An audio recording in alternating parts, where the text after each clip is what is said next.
Good morning. This is a first for the Mashpee Men's Club. We're stalwarts and we want to continue the tradition of our wonderful speakers. And so I am thrilled to be here. What is your name, please? Bob McCall. I am the outgoing moderator of the Mashpee Men's Club. And I have a presentation first to one of our dear friends, Marty. Oh my goodness. You were supposed to receive this last year, and Oh, that's lovely. it's a certificate of approval, certification and love for Martin Sandler, ad hoc member, ex superficio of the Mashpee Men's Club.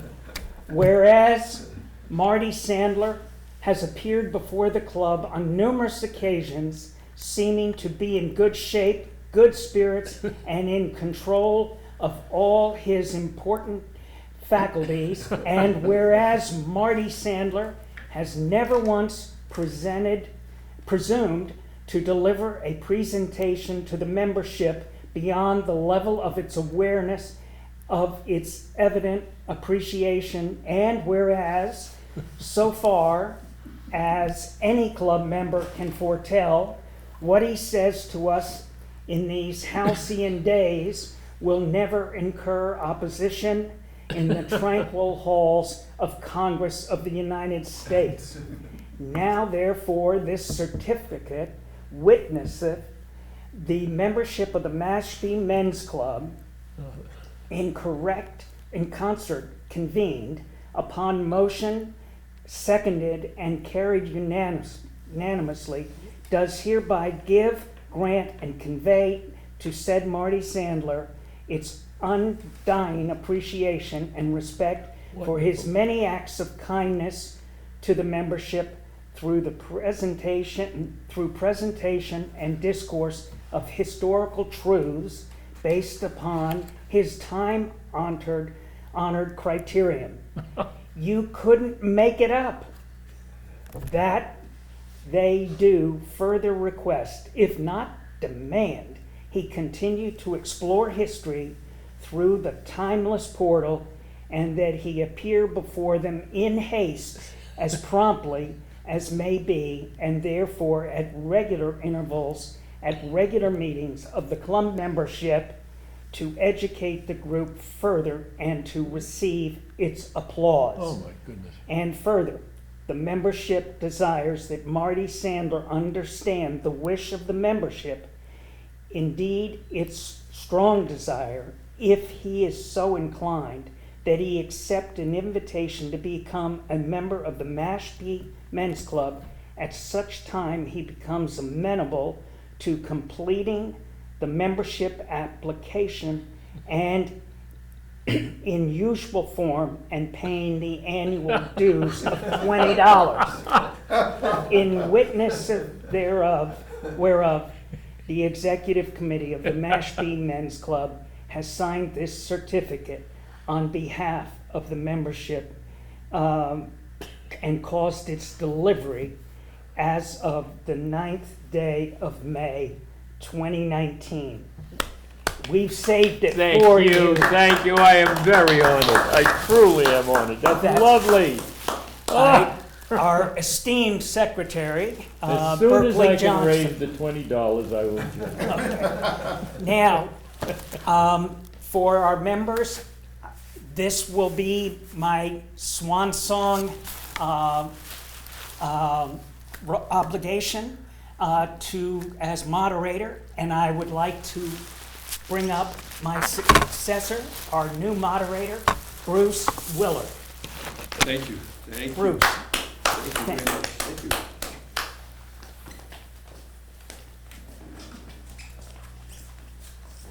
Bob Clever, who is one of our esteemed members and helped us many times, helped me over the last several years when we needed speakers, but we could always rely on Bob to get this guy to join us. Thank you, Bob. We are at a just really good point here. I mean, we're all feeling, what are we going to do and what's going to happen to the men's club? And we're engaged in a new effort here, and we are so pleased to start off this using new technology and new ways of interacting with the membership, to have our man, Marty Sandler, Right. who has, as we said in there, engaged us in delightful inquiry from history and learning about all kinds of interesting things, together with his delightful sense of humor. So, Marty. Thank you. Well, it's a pleasure to be here. Let me explain the eye. I had an operation to get the eyelid back out of my eye. My wife did not beat me up, although she can take me. But anyway, thank you. And it's an honor. First of all, thank you so much for this. It means more to me than you can imagine. Number two, I'm delighted to be the first one to try to inaugurate your new approach. And I think in honor of all that, and since you're so sports-minded, and you were already talking about the Celtics today, I think I'll start off with a brief sports joke. Since this is the football season, there was this guy, this small college, who somehow managed to get the best lineman in the country to play for them. This big lummox was amazing. And so now, for the first time in history, this small college gets invited to a bowl game, a major bowl game. They're going to make $14 million. The town goes nuts. The faculty go nuts. And on the eve of the game, the math professor flunks him. He's ineligible. So the coach takes this kid and brings him to the mat and says, "How can you do this? You know what this means to this community. You know what this means to this team." The math teacher says, "Hold on." He says, "I am a huge fan of this team, and I'm a particularly huge fan of this young man. But I got to have some integrity. I'll tell you what, because it's so important, I'll ask him one math question. If he can answer it correctly, he can play. If he can't, it's over." So the coach pushes the kid up in front and says, "Ask him the question." So the math teacher looks at the kid and says, "How much is 2 and 2? And the kid says, 4. And the coach says, "Give him another chance." So that's how we start off the new season. But anyway, it's a delight to be here. As you know, I do talk all over the world now by Zoom. But this has always been one of my greatest favorite stops. And I would be very disappointed if I didn't have a yearly performance or a yearly appearance here. Anyway, my newest book is called Race Through the Skies. I don't know if you can pick this up, but I'm sure you can. And it's about the birth of flight. And it's an incredible story. It truly is. I'm delighted that Bob used my well-worn phrase, "You couldn't make it up." Because you couldn't make up this story. You couldn't make up the story that there are only 38 pilots in the world in 1908. That England has never had a plane fly over its territory. That by the time this first international air meet in the history of the world is over, and I would say within 3 months of it being over, of these 38 pilots, 26 of them are dead. They have already crashed in their airplanes put together with crepe paper and balsa wood. But they are remarkable human beings, and they are an incredible breed of people. Let me just read a little bit, just from the introduction of my book. I say, "It is difficult to imagine that little more than 100 years ago, the airplane did not exist, and very few Americans had ever traveled more than 25 miles from where they were born. Equally difficult to envision is that there was a time when flight was the greatest of invention. That aviation began and that it has affected our lives in so many ways is unquestionably one of the most important stories in all of human history. A story filled with more than its share of improbabilities and magic.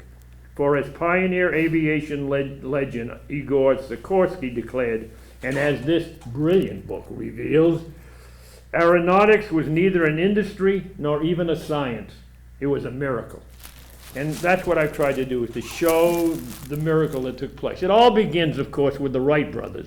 But it doesn't begin the way our teachers taught us, unfortunately.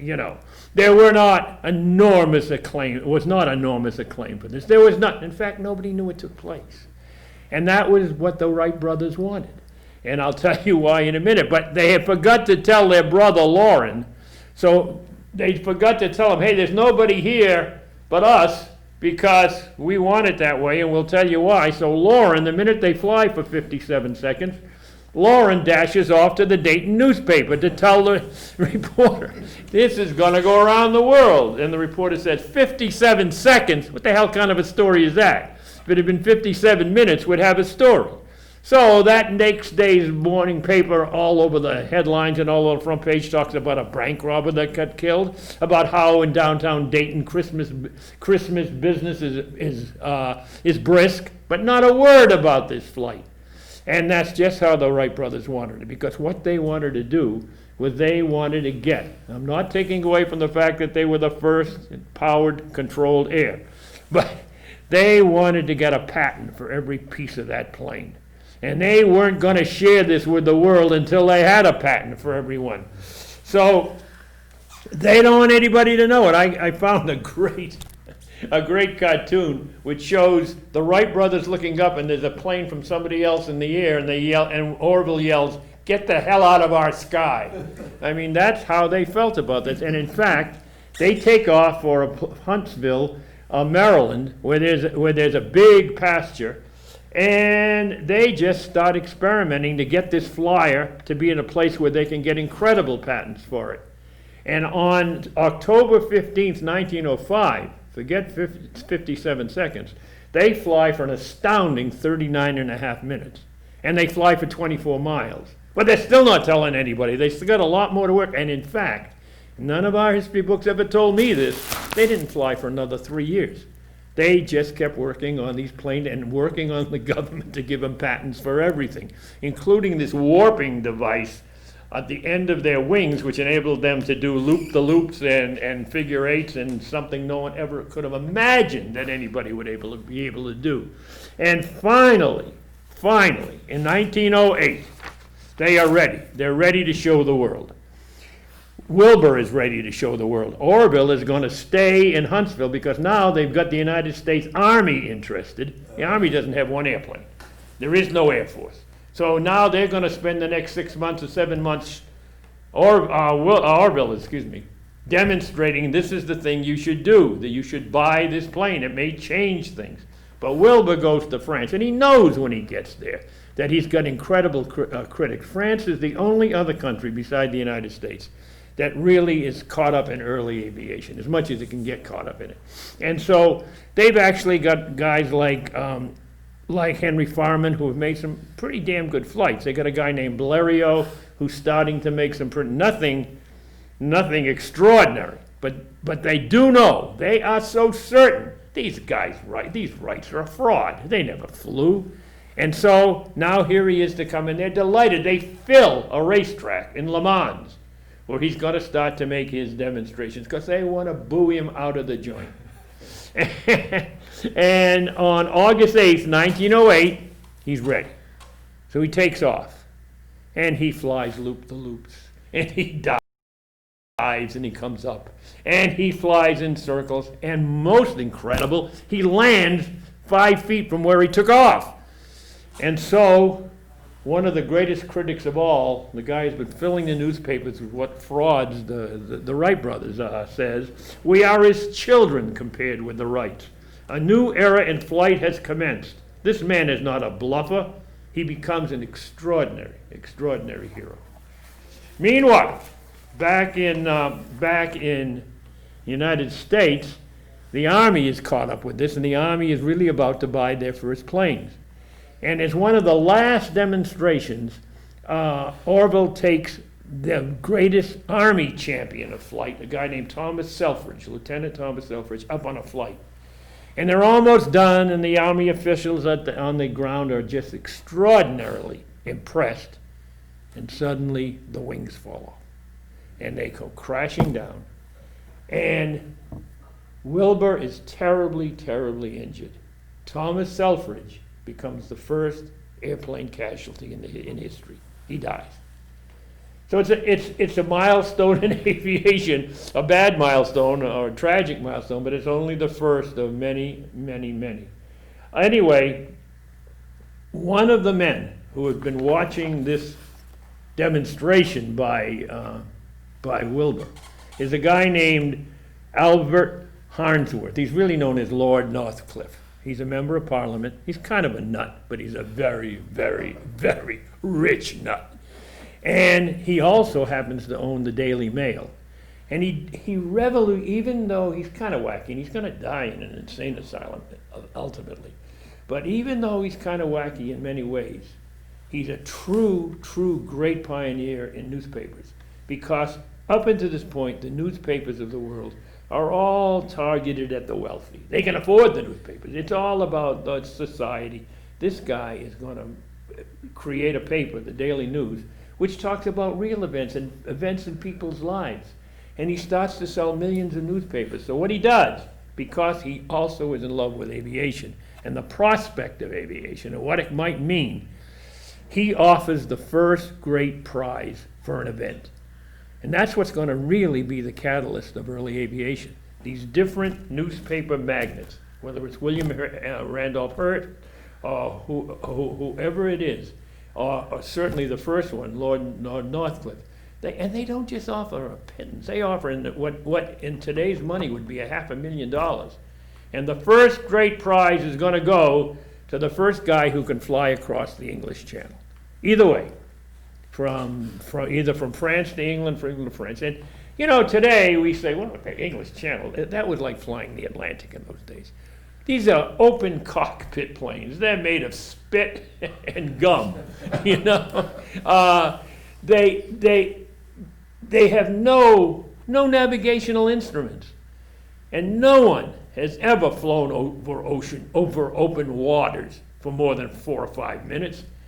And when you cross the English Channel, it's always engulfed in fog. And worst of all, it's always engulfed in winds of 60 or 70 miles an hour in this open cabin, in these small planes.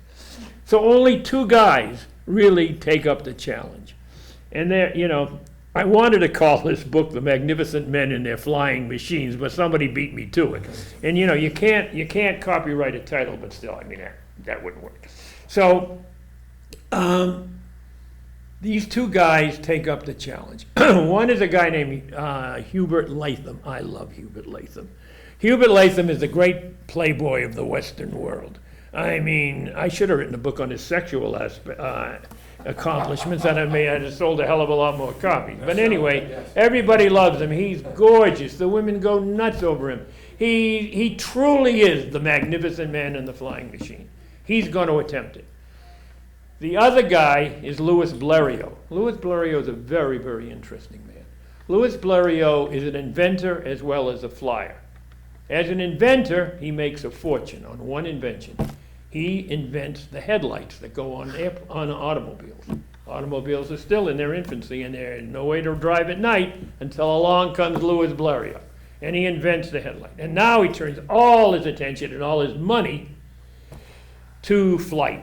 He also has a reputation as, I can't say it in French, but what it translates is the man who always crashes. Every second or third flight he crashes, and somehow he gets up and he builds another plane and off he goes. He's going to try it too.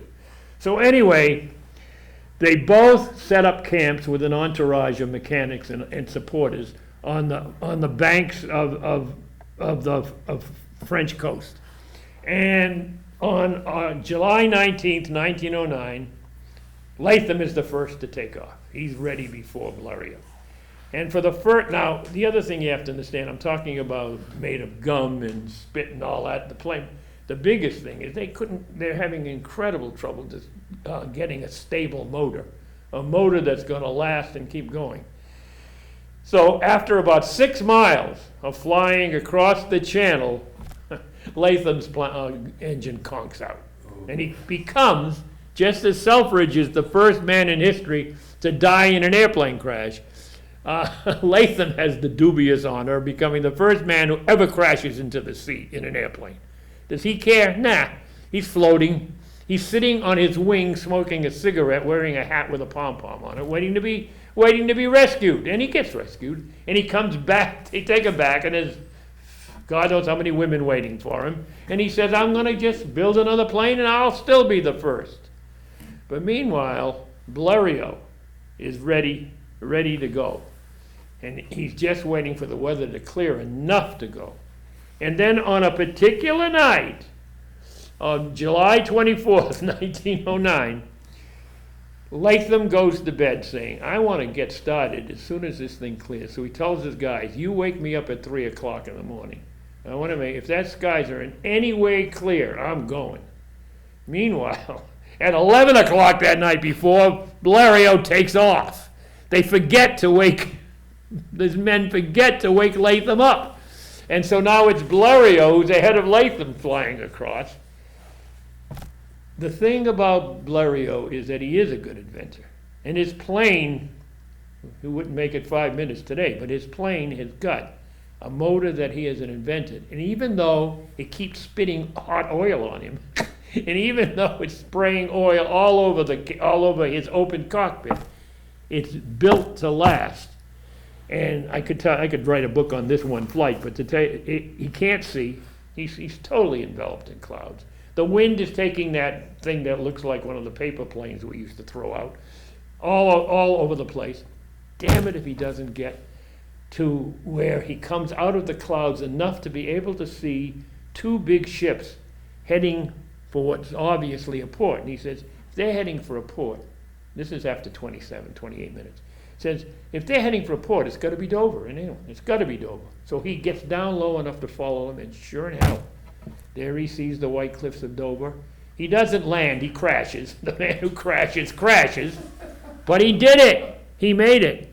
And Wilbur, our books, our provincial books, our nativism books, history books tell us that the first great hero of flight were the Wright Brothers. Well, they deserve a lot of credit, but I got to tell you, the first really, truly great hero of flight was Louis Blériot, and they carry him off on his shoulders, and he goes to London, and there's like 100,000 people greet him, and they take his plane and they put it in the front windows of the department stores. I mean, he becomes this enormous man. What he hasn't realized, and people suddenly realize, he's changed the map of the world by flying across the English Channel, one of the first great barriers. He has shrunk time and he has shrunk distance. But he's done something else too. France and England, for example, have been enemies forever. They're always invading each other by sea, right? No longer are the billions of dollars they're spending on ships. No longer are the billions of dollars they're spending on armaments to prevent naval assault. You can come out of the air. You put a bomb in one of these planes eventually, it's a whole different world. You know, I mean, Wilbur and Orville Wright, when they first started writing, said the airplane will never be used for war. I think they were wrong. And so the whole world has changed. And it's an extraordinary, extraordinary moment. I mean, this English Channel, it ain't that long, you know, but it is an extraordinary moment. So much so that in France, which now recognizes the potential of flight, the practicality of flight, in France, around Reims, the historic city where Joan of Arc crowned the king and all that stuff, where the great cathedral is, in Reims is also famous for something else. Reims produces the greatest champagne in the world. In an age where everybody's drunk, that's very important. And so the champagne producers of Reims get together, and they are going to sponsor, just 1 month after this accomplishment of Blério's, they're going to sponsor the first international air meet. And every major pilot except two enter this thing. The two that don't enter is Wilbur Wright he's got enough glory, and besides, it's time to go home and sell airplanes. So he doesn't enter. And there's another guy, and it's so wonderful that I've forgotten his name, but he's from Brazil. His name is Santos. And Mr. Santos, to this day, there are people who believe he flew before the Wright brothers did. And if Brazil had been as well developed a nation as the United States, they would either be proof or disproof, but there isn't any. But he's an extraordinary guy. He's the first guy to fly in a dirigible. He's the first, he has so many accomplishments. And I wouldn't doubt he might have been the first to fly, but he doesn't enter this either because he's working on a plane that he thinks can go further than anybody else. But all the other greats of the day go. Valerio enters REMS, Latham enters REMS, Henry Farman, the Frenchman who has become the first to fly from one major city to another major city in the world within France, enters. A guy who everyone thinks may be the future of aviation, a guy named Louis Paulhan, who has made some amazing flights in France, unpublicized. He enters. The United States only enters one, but he's very well known already, and his name is Glenn Curtiss. Glenn Curtiss will become the most famous pilot in the early history of the United States flight. He'll become the most prosperous, successful airplane manufacturer in the world during his lifetime. He will invent the seaplane. He invents one seaplane. I'm jumping ahead of my story, but I always do. He invents one seaplane that becomes the first airplane to fly across the Atlantic. But it's nonstop. And in fact, do you know where it makes its first stop? Off this place called Chatham, Massachusetts, on its way to Portugal, because it's got engine trouble. And they tow it into the Chatham Naval Air Base, and they fix it, and then he makes a couple of... But anyway, Curtiss is the great hope of America. There is another guy called Eugene Lefevre. Nobody knows about Eugene Lefevre. Eugene Lefevre will become the first stunt pilot in the history of the world. While all these guys are racing to break new records and win the prize money in distance, in height, in how fast they can go around 3 laps or 6 laps, Lefevre is diving on the crowd where people are fainting and then pulls up. Lefevre is doing loops-to-loops. He will become the greatest entertainment of REMS, which will become the most important. I'm looking at the clock because you know I can go till tomorrow morning. Okay. I want to have you guys ask questions anyway. But anyway, Lefevre will become he won't win one event, but he will get just like this incredible honor I just got today. He will get a special trophy and plaque from the champagne makers for entertaining this crowd. P.S. Guess how many people come to this thing? 1 million. 1 million! All right? Wow. REMS becomes, what they do, they set it up in a place called Bethany, which is 3 miles from REMS. I'm not a great European. I'm a brilliant American historian. I am not a European historian, but there were some very famous battles fought in history on the plains of Bethany. Anyway, they build this place there. They want to build it so it's a combination airfield and World's Fair. And again, I will read from the book because where I describe what it was like when the people came up the road. And all along the road, by the way, there were so many people came, there was no place for them to stay. So there are tents, there are shacks, there are lean-tos. People are sleeping all along this long road, particularly the one that leads from Paris into the airfield, okay? And there are hangars all over the airfield for the planes, and the mechanics are there, and these 38 pilots and so forth. All of the pilots come with their entourages, with their cooks, with their butlers. I mean, these are famous guys now. They, with 10 mechanics, except for Glenn Curtiss. They bring 2 or 3 planes because they know they're going to crash and destroy a couple. Curtiss comes with 1 plane and 1 mechanic himself, and he can't take many practice flights the way the others can, because if he crashes, it's all over. But meanwhile, as these people are making their way, this is what happens. As they have come up the road, past all these tents, past the lean-tos, past the people celebrating, and suddenly they eventually come to a rise, and there before them, much to their astonishment, lay not only a flying course, but nothing less than a mini-city. Spread out across the plain were 4 huge grandstands, public enclosures, and a long line of airplane hangars.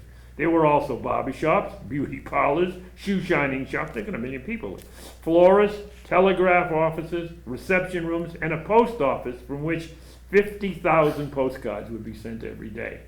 The telephone installations were the biggest ever for a large event, with direct lines to Paris, London, Berlin, and Brussels. At the center of it all was a huge, elegant restaurant that could seat 600 diners at a time. Decorated with electric lights shaped like pearls, it was staffed by 50 cooks and 150 waiters who prepared and served over 2,000 lavish meals a day. Spectators could dine until 10 in the evening while listening to one of several orchestras. Scattered throughout the ground were bars that before the meet was over, and this is the reason they did it, would serve 35,000 bottles of champagne. The organizers had purposely done everything they could to create an atmosphere as close to that of the World's Fair as possible. As one of the Lord Northford's friends who accompanied him to the meet stated, an air of delightful gaiety pervaded the entire scene. To keep spectators entertained between flights, musicians, stilt walkers, and hawkers selling toy airplanes wandered the grandstands and grounds, while tightrope walkers performed overhead. Every time a French flyer set a new record, one of the many bands broke into a spirited rendition of the French national anthem. It's an incredible, incredible, incredible scene. And it takes place for 8 days. And there are very special events that I will talk. I wish we had more time. I just don't. You gotta buy this book. I wish they had more time. Oh, I'd take it out of the library. But the reviews have been sensational, thank God. And it is, you couldn't make it up. You could not make up this story. You could not make up these guys getting into these planes were just taking off was a matter of life or death, over this rough, muddy ground. Maybe they're going to get into the air. Maybe they crash as many times as they amazingly, no one died. There were so many crashes at REMS, but amazingly, nobody died at REMS. One day later, one of the biggest guys dies. 2 weeks, within 2 weeks, about 4 of them died in other events. But anyway, there are major events. One of them is what's called the Grand Prix de Champagne, and what it is, it's for distance, and it's won by Henry Farman, and he flies 116 miles, which is amazing. I mean, it's not so long since the Wright Brothers went 24. Another event is the Prix de la Fête. It's one of the 3 different speed races. This is for 3 laps around this great long track, and it's won by Glenn Curtis. And the French are very upset because Valerio does not win it. And Latham comes in second. Latham's still seeking revenge for what I forgot to tell you in the Valerio Latham race to be the first to cross the English Channel. After Valerio landed, Latham took off again. He said, okay, if I can't be first, I'll be second. And he crashed again into the sea. But anyway, there is the Prix de Tour de Piste. That's one circuit around, and Valerio does win this. He beats Curtis by a few seconds. All of these events are staged every day, anytime anybody wants to go up and compete until the last day is over. There's the Prix des Passagers. That's the event when who can carry the most passengers. Nobody can carry more than one until Farman on the next to last day carries 2. It's such an infancy. But when you start carrying passengers, and you start flying 116 miles with no problem, when in the Prix de Latitude, Latham finally gets his revenge and wins a major award, he flies 505 feet into the air. That's the one that makes all the headlines except for one other. The biggest race of all, and the one everybody's waiting for, and it becomes an annual event, is the Gordon Bennett Cup. That's what everybody's waiting for. And that's what takes place on the next to last day. Gordon Bennett is another newspaper publisher. His father founded the New York Herald. He now is the publisher of the Herald. He offers more than $500,000 to the winner of this race. And everyone knows that the 2 great contenders will be Curtis and Latham. They're the 2 fastest flyers in the world. Interesting, Curtis, by the time when he got to France, he was already the world's motorcycle racing champion, and he was close to being the world's automobile racing champion. I mean, speed was his thing. But anyway, and also, as I told you, he forms the most important, most prosperous early airplane manufacturing company. Anyway, it's 2 circuits around the thing, and after the second circuit, everyone, including Valerio and Curtis, is convinced that Valerio will be the winner. He sets an amazing time. In 15 minutes, 50 seconds, he makes it. It's extraordinary. I'm sorry, it's not, in 15 minutes, 15 minutes, 56 seconds he makes it. Curtis takes off, and he says to himself, if I'm gonna die here, I'm gonna die. But I have to have this. I have to bring this back to America. He takes every chance in the world. He puts that plane out to such its limit, he's sure it's gonna shake apart. And when he lands, he's sure that he has lost, and all of a sudden, those Americans who were there suddenly come racing out onto the track and lift him out of the plane and lift him on their shoulders. He has won the cup by 6 seconds. Wow. And so, I wish I spend a lot of time, of course, because this is a book really about Rand, although the beginning and the end are brilliant. But anyway, I wish I could tell you the drama that goes in this, the chances these guys take. Surrounding Bethany are all these open fields, and they've asked the farmers to clear the corn stalks and clear the hay piles. They don't do it. So guys are crashing into corn stalks. They're crashing into hay fields, and the crowd can just turn in the grandstands and see all this going on. I wish I kind of, I'm a practicing coward. I never would have got on one of those planes, but I sure in hell would have liked to have seen what was going on. And meanwhile, every day, Lefevre is making another daredevil thing, and he's diving into, it's an extraordinary, it's the most important week in the history of aviation. And in fact, as the London Times says afterwards, before REM, the practicality of flight was in doubt. After REM, it was an established fact. And it's true, because what happens after REM, and for the next decade, is there are some of the most extraordinary early flights in history.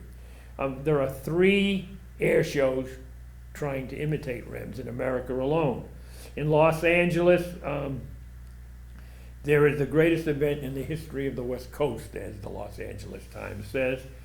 And to show you how fast, how rapidly things change, even in these planes. I mean, they're always improving them, but even in these incredibly rickety planes, Paul Hand is the hero of the Los Angeles meet, and he sets a new altitude record of 4,164 feet. It's a little different than 505 feet. Then there is a great, I got a kick out of doing the research for this one. The second great, they all take place in 1910. The second great American air show is in Boston, and it's co-sponsored by the Boston Aero Club and Harvard University. And and the hero of this one is a new guy who is challenging Latham for being the daredevil women who adore him guy, and his name is Graham White. And Graham White wins all 3 of the speed races at the Boston event, and we're going to hear from him later. But that's not the big thing that happens. The big thing that happens at the Boston Harvard Air Meet, which takes place over Quincy Bay in what we call Squantum. That's the Squantum Airfield. Women are a very, very important part of this early history of flight. And there are a lot of women pilots trying. There are no women at REM. But the most famous one at that time was a woman named Harriet Quimby. Harriet Quimby was a beautiful woman and a fashion model, and she wrote fashion columns for the newspapers. She was an incredible flyer. And at the Boston Aero Meet, she's there, and the founder and the chief promoter of the air meet asked him to take her up for a ride, so he does. And while they're flying over Quincy Bay, the engine collapses and they dive straight into the water, and Harriet Quimby is dead, so is the other guy. But the greatest woman flyer of her time, way before Amelia Earhart, is Harriet Quimby, and she dies. There are, following these three things, in 1910 and 1911, some of the most extraordinary aerial events. One, another London publisher of a newspaper offers an enormous award prize to the first pilot who can fly from London to Manchester. And it becomes a race between Graham White and Louis Paulhan. And when Paulhan takes a considerable lead, and you know they always put down at night because you can't fly at night. when Graham White hears that Paulhan is pretty close to winning this thing, he takes off at night to try to catch him. Of course he crashes. But the thing is, it's the first night flight in history. Suddenly, on this morning when the dawn is rising, there is a small speck out in the sky to these 300,000 people waiting at the airport, or the airfield. There's no airports there, nothing. Waiting in the airfield in Manchester, and they see this speck of the plane, and they don't know who it is, which of the pilots it is. And finally one says to the other in what became a famous quote, "Who cares? Man has flown from one great city in England to the other." And it's Paulhan, and he wins. And then there are all these other things that happen one after the other. A guy named George Chavez, a Peruvian pilot, becomes the first to fly across the Alps. That's another great barrier. Through the passes, with all the winds, and if you go 200 yards to the right, you crash into a mountain. You go 200 left. And he makes it. And he's going to land in Madrid, and he's going to land in the middle of this great air show. And he starts to descend, and his wings fall off, and he dies. I mean, these are the guys that made it happen, you know. My favorite story is the story of Cal Rogers. The Amor Company has developed a new drink, a new grape drink, and it's called Vin Fizz. And in order to promote Vin Fizz, they are going to give almost $1 million to the first pilot who can fly from coast to coast. And he has to do it within, I think, 30 days. And if he does it within 30 days, he gets almost $1 million. So Rogers said, I'm going to do it. He's a real deal. He never does anything. He probably has sex with a cigar in his mouth. I mean, he's always got a cigar in his mouth. And he takes off. All right, I don't have time, and it's getting late. So let me just tell you this. On the way from upper state New York, where he takes off, Hempstead, New York, to Los Angeles, to the West Coast, to the sea, he crashes 50 times. 50 times! He winds up in the hospital 4 times. He has casts put on him 6 times. When he lands, this is not a Marty Sandler exaggeration, when he lands, the only original part of that plane is one wing strap. Everything else has been replaced. And he makes it, but he's 19 days late. And the son of a guns don't pay him. And actually he lands, but he's not quite in the ocean. So he takes off again, and so his wheels can go into the ocean. Okay?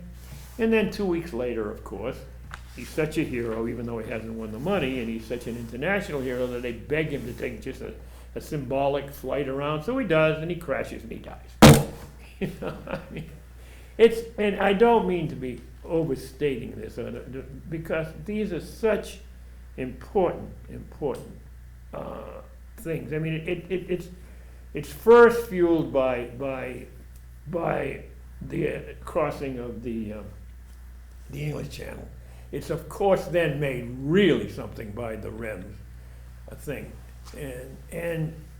but all of these fights just keep advancing and advancing.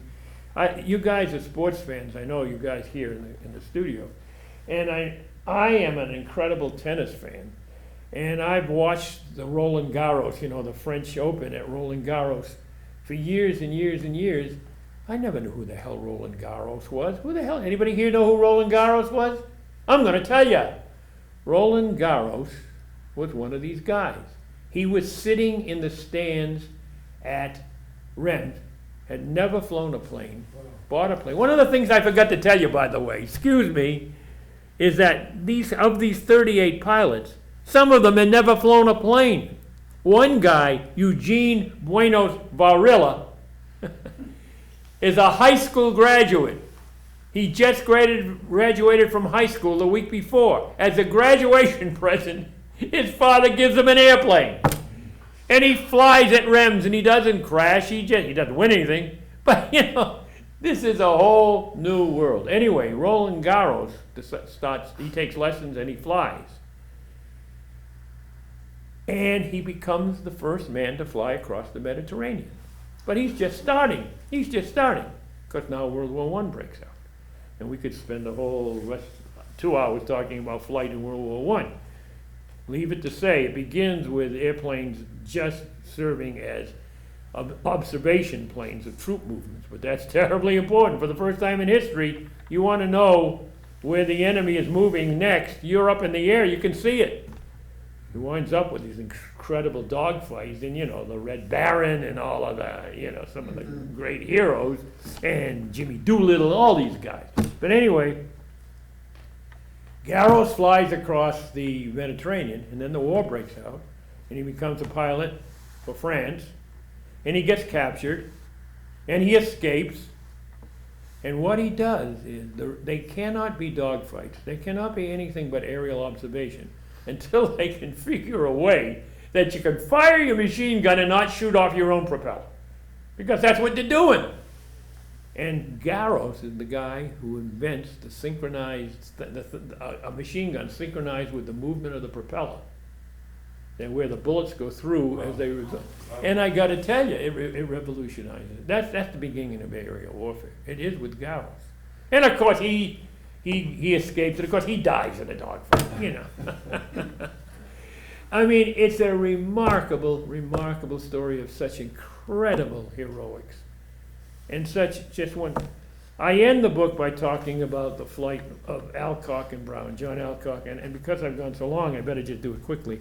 But they become the first, 8 years before Lindbergh, they become the first to fly across the Atlantic nonstop. It's not a solo flight, it's the two of them. And little things happen as they fly in there. I mean, across the Atlantic. I mean, talk about the challenges of the English Channel. They fly across the Atlantic. At one point, Brown has to climb out on the wing 3 times, excuse me. He has to fly on the wing 3 times to chip away ice before the plane crashes.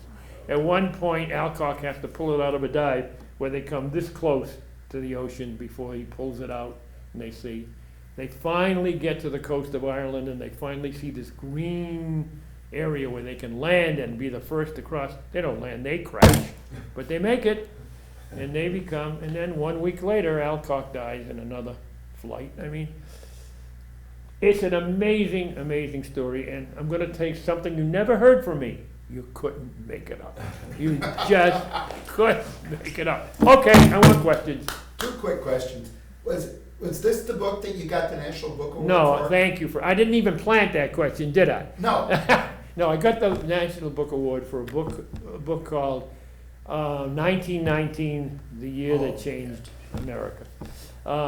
It was a shock. I mean, first of all, it was the first non-fiction book in that category. It was for young people's literature. First ever non-fiction book ever to win. I was up against like 4 of the greatest and best known authors. I mean, if it wasn't for this wonderful pandemic, I'd be on a world tour now with the National Book Award. But it's a wonderful honor. And you talked about that book with our group. I did, and right after it was done. Yeah, and I think I said, if I didn't, I said it to other groups. I said I happen to have written 2 books this year, and I think Apollo 8's a better book than this one, but this one's a pretty good one. This one wins the National Book Award. But it's been a thrill, and it really is. But I've got another book coming out now. I'm finishing up another book.